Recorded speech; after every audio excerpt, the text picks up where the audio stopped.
realized that we should take agency, na we do play a part in the society, in this ecosystem that we live in. And yung yung pagkawala ng pag-asa, nowadays marami sa atin nakakaramdam yan dahil sa may gerang nangyayari, madami nangyayaring korupsyon dito sa bansa natin. So, ang dami nating nararamdaman, di ba? And lalo yung youth, napaka-uncertain nung kinabukasan natin. And dito sa show na to, yung gusto naming maparamdam at mapakita sa mga audiences, lalo sa kabataan ay Dagdag mo pa yung social media, kaya lahat merong plataforma para magsalita.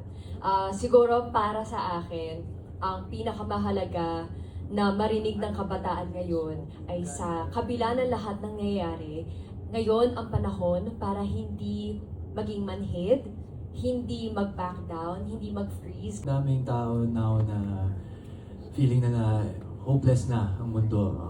The world is going to end, pero I think people should believe na there's always hope. My hope is that this show, in its mission na to transition yung pananaw ng ating youth at yung mga tao dito sa Pilipinas sa isang direction na it is not hopeless like what my co-host said, but more important than that, the hope starts with